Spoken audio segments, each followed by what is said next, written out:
What is up, guys? It's Purple Heart, and today we're doing another movie review. So, this was the very recent Pirates of the Caribbean, the American release on Stranger's Tides. No, not. That was the fourth one. And it failed. Oh, it's not even a minute into the video and we failed. The new release of the Pirates of the Caribbean Part 5, which for the American release was Dead Men Tell No Lies, and I haven't done much research into this. I just know that because it was originally going to be the same for the English release, but they changed it at the last minute. So for American release, it was Dead Men Tell No Lies, and for the English release, it is Salazar's Revenge. So part 5, and if anyone's curious, there is a part 6.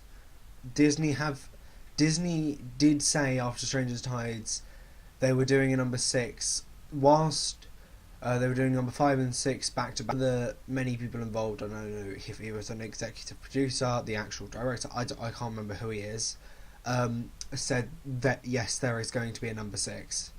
So this isn't it. Will be over in a few years because they've already begun working on it because they're doing it back to back because the cast want to move on to different opportunities. And also the fact that if you've seen this, there's a girl in there that plays someone from Maze Runner, and I think they want to get working on number 3 for that, so they want to do things. So I very much enjoyed the movie, don't get me wrong, I loved the movie, but there were two problems with the movie that made me not enjoy it. Besides the fact that there was a woman sitting behind me in the cinema explaining the whole thing to her bloody son.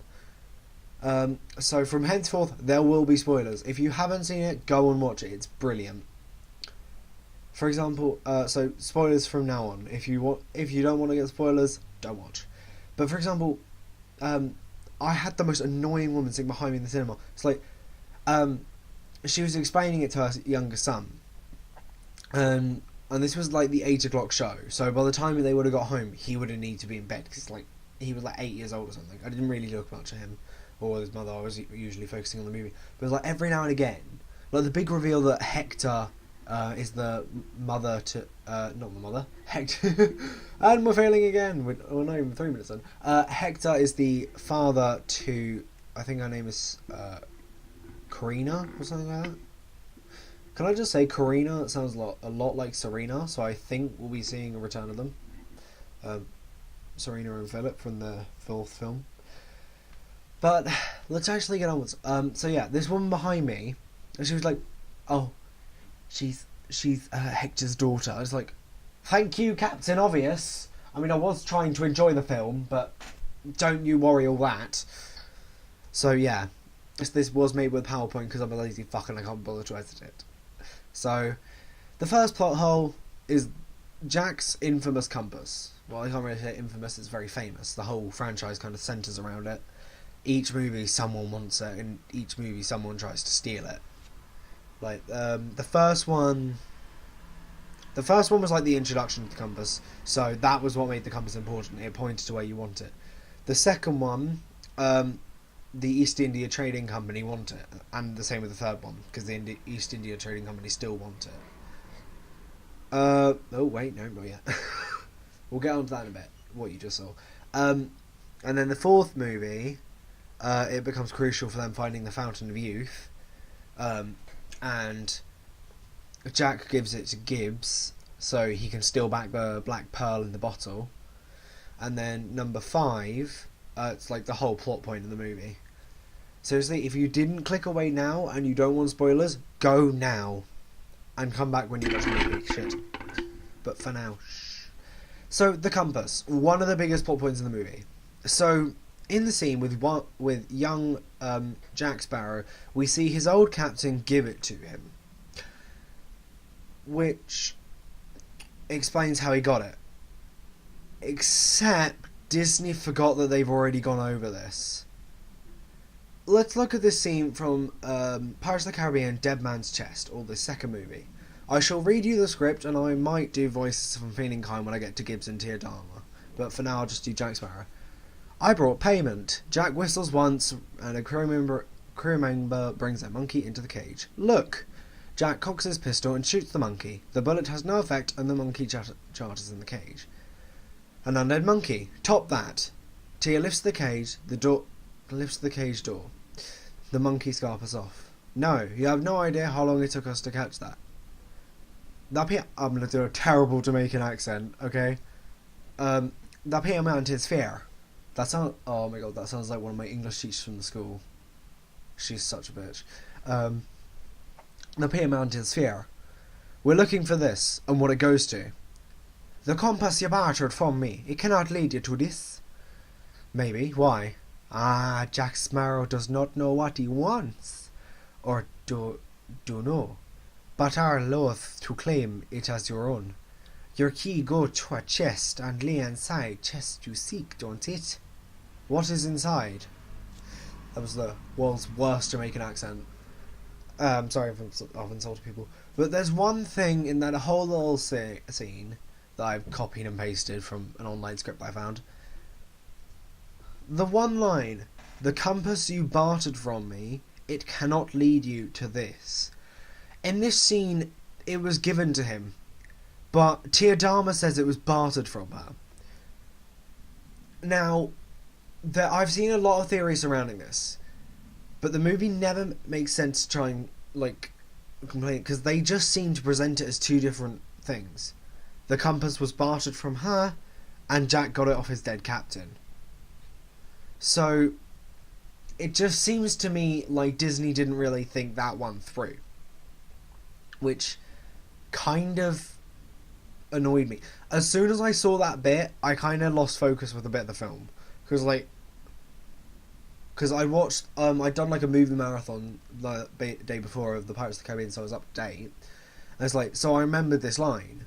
I was Tia Dharma says she gave her the compass, and none of the other movies have contained any reference to who gave Jack the compass. So Tia Dharma was our only vote to go on. And why wouldn't she? She's actually Calypso, the god of ice lollies. Just kidding, she's the god of the sea. And why wouldn't she have the perfect compass? Something many sailors use to traverse the seas. So why wouldn't she have it? But yet, the captain strangely has it. So yeah, again, I've heard a lot of theories, because I tend to look at theories of the new movies that I've seen. And I've heard a lot of theories. You can go and look them up. I'm not giving you suggestions, they're all pretty good. But it's still this one line. I've seen all of them go over it, and none of them really seem to have an explanation. I watched one guy that had an explanation, but he kind of just didn't really talk about it too much. And she says the compass you bartered from me, so he did trade it for something else. So something would have, either it was referenced in the first movie, something was there that's gone, or now it's something that isn't gone. So the giant plot point was the compass. There's a second thing we need to talk about, and that is boats. Oh, the boats. These 4 boats are very famous in the franchise. Pretty much a new one being introduced in each movie, but these are the only ones that are really round at this point in the films. So each movie has its own specific boat made for the movie. It may not survive the length of the movie, but it has a boat.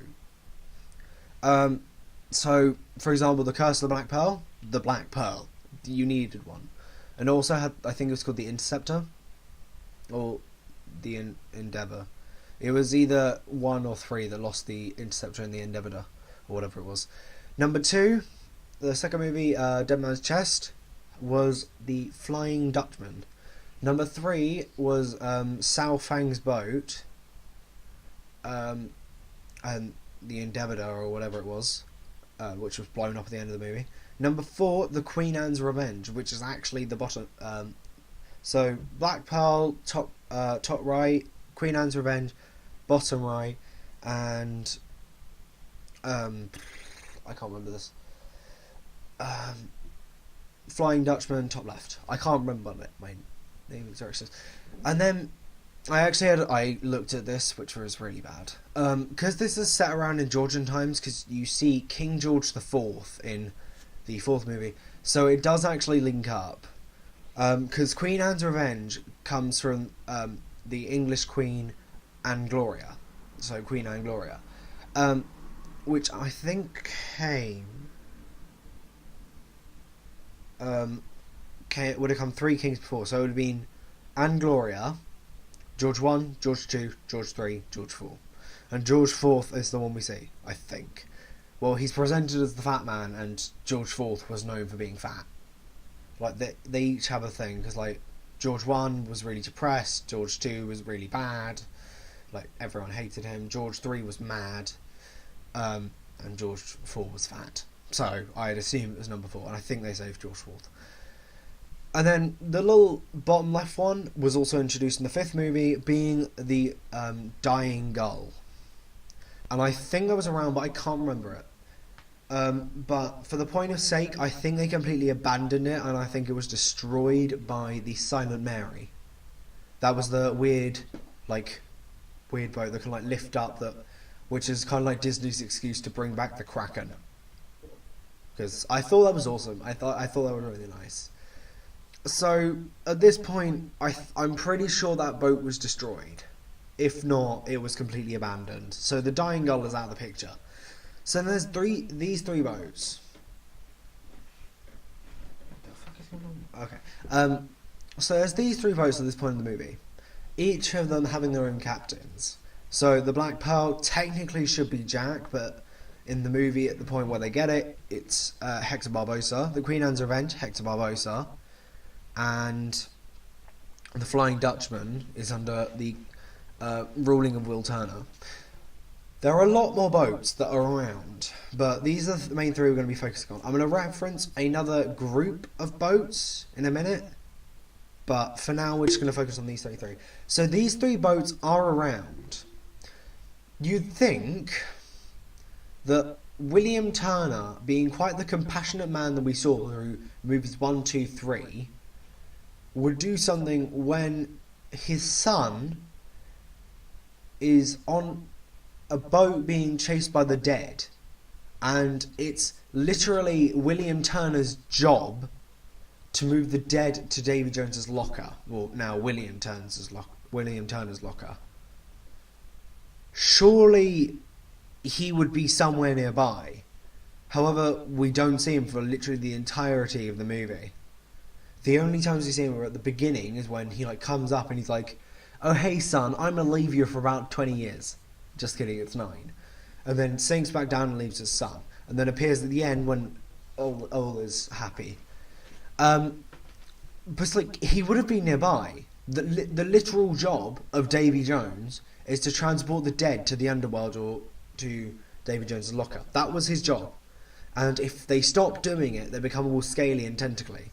And yes, we had seen William Turner do that, but clearly he would have had to appropriate with Elizabeth, so it would have mean that 10 years would have passed for him to go on land again, because that was his rule.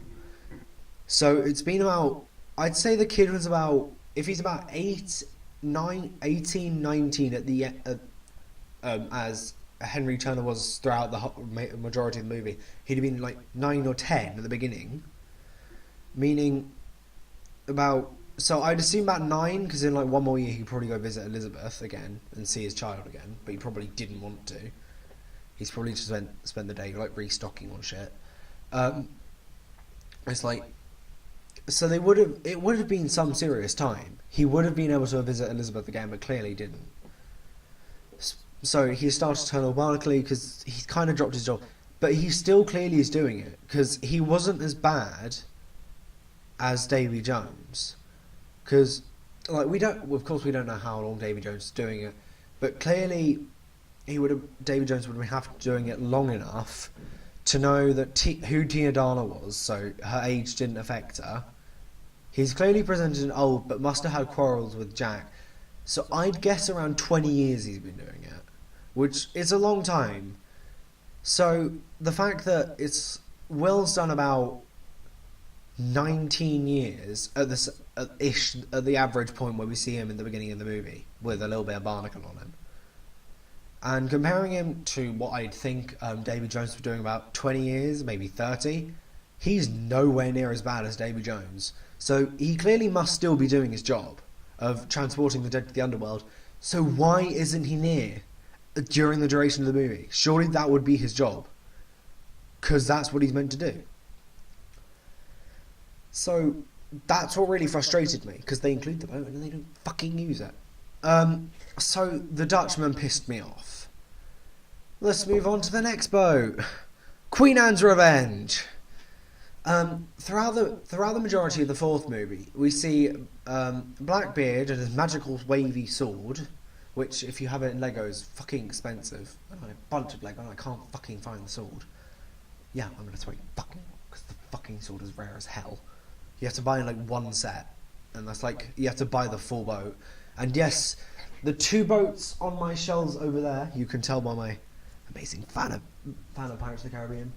The one on the bottom shelf is the Queen Anne's Revenge, which the sword came with, but I can't fucking find. And the top one is the Black Pearl, that came with a bunch of weird spooky characters from the second and third movie, including Davy Jones and William Turner and Master Gibbs, but doesn't include other ones. But no, he's such a prick. But anyway, so those are the boats. So you got those as visual references. But the Queen Anne's Revenge was represented as being able to be controlled with his magical sword. Like when he waved it, like if he did certain hand movements with it, Blackbeard could like undo ropes, and like during the whole taking over the ship scene, he stops the whole taking over the ship bit with the boat. And we can quite clearly see at the end of the movie that Hector knows how to do this by the fact that he does it instantaneously. He doesn't even practice. He like whips the sword forward and the boat's sails like whip out. So he knows how to use it. And also the fact, and you might be like, well, he can't clearly use it if he's not on the boat, which is why the Queen Anne's Revenge doesn't show up. Incorrect. We see in the fourth movie, Blackbeard uses it when he's not even on the boat. He says I think he says at one point he can control it from any distance. So I call bullshit. Why doesn't Barbossa either use it to when he's being chased by the ghost, use it to try and outrun the ghosts, or why doesn't he use it as support? Like the boat, the evil boat's clearly like real. The ghosts aren't, but the boat is. So why doesn't he just get the Queen Anne's Revenge to try and destroy it? He just ditched it. It's like, seriously, the ghost left it as well. It's not like they crushed it. Otherwise, I think Hector would have been much more crushed during the duration of the movie. And he doesn't seem to have that much of a problem when he releases the Black Pearl. So, yeah. And then we see the Black Pearl, which Hector decides to release, as we find out. The boats can be released with the Smash the Bottle. Also, what happened to the rest of the mini boats? Did they just trade them off? What happened? Because Gibbs stole them all. He said he thought they could do with another little armada. Where the fuck are they? They've just buggered off somewhere. Are they still in like St. Martin's or whatever the town was? I think it was St. Martin's. Are they still in that town? Has someone found like a collection of mini boats that are completely animated? So yeah, why didn't they use the Queen Anne's Revenge? They forgot about these two boats and their exact roles in their movies. The Flying Dutchman cartering people to the underworld. It is their job. So meaning William Turner would have been a tentacle little fuck by the end of the movie. Because he hasn't done his job, because he's letting the dead chase after everyone. And then the fucking Queen Anne's Revenge, they left in the middle of nowhere. Then the Black fucking Pearl.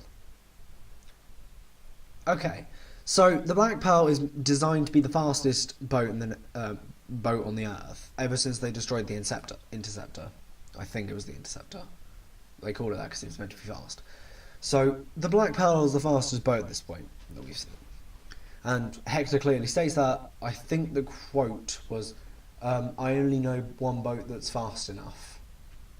And so he forces Jack to hand it over to him and releases it from his boat. released it from the bottle. So, but that's clearly not true. The Saint Mary caught up with them again. Like, seriously. They got so close so many times. They were just chasing them. It's like, fucking hell. It's clearly not. So, they have these 3 boats. And let's consider something. Let's consider something for a moment. The only person getting attacked throughout the whole movie, it seems, was Hector's fleet. There's another fleet that wasn't the East India Trading Company or the Navy. There was another huge fucking fleet that Disney have once again forgotten about. The fucking Pirate Council. Mistress Chang, the guy that looked like a Ponce, the Asian guy with a really high voice. I only remember Mistress Chang because she was a fucking legend. And if anyone's played the Lego Pirates Lego Pirates of the Caribbean video game, she was an absolute legend in that. Like, I think she has dual swords, and because she's a woman, she can jump higher. So she was a legend. It's like, where the fuck are they? What happened to the council? Were they destroyed? We had no reference to them. It's like, did the council disperse ever since Elizabeth stopped being queen? Surely they would have kept going. Or at least they would have been in Tortuga, which I believe they actually visit at some point during the movie.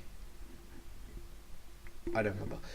But it's like, they would at least be at Tortuga, where like pirate gossip is everywhere, surely. So they'd hear about it and be like, oh, Jack's one of the pirate lords. We need to go save him. Otherwise we're fucked. Because if we don't save him, who knows what the dead will do. They could fuck up our council. So, like, there's loads of ships that could have helped. But none of them do. Like, the splitting of the ocean at the end of the movie. Yes, that was fucking Moana all over again. But the splitting of the ocean. Why didn't William Turner show up then? He could have proved useful in the movie. You wouldn't have had to kill off Hector for the second time. If you don't remember, Hector died in the first movie, they brought him back at the end of the second. Keep up. It's like, they could have not killed off Hector, which I was fucking crying about. Because Hector was my captain. If I was going to be under anyone's captain's rules, it would have been Hector. Hector was a legend. And if you don't remember who Hector is, Hector Barbosa. Pick up a book. No, seriously, I think there's like a book with like a fact file on everyone that's ever sailed in the films. It's like, seriously, pick up that book. And these 2 plot points just really peed me off during the movie. It was just really annoying. But after those tangents, I think you're good to go. Go discuss these with your friends. Like, talk about these plot points with your friends. Like, do they have a theory as to why these things happen? Or are they just confused as you? Or did they not even notice them? And if they didn't even notice them, you're not a true Disney fan. Simple as.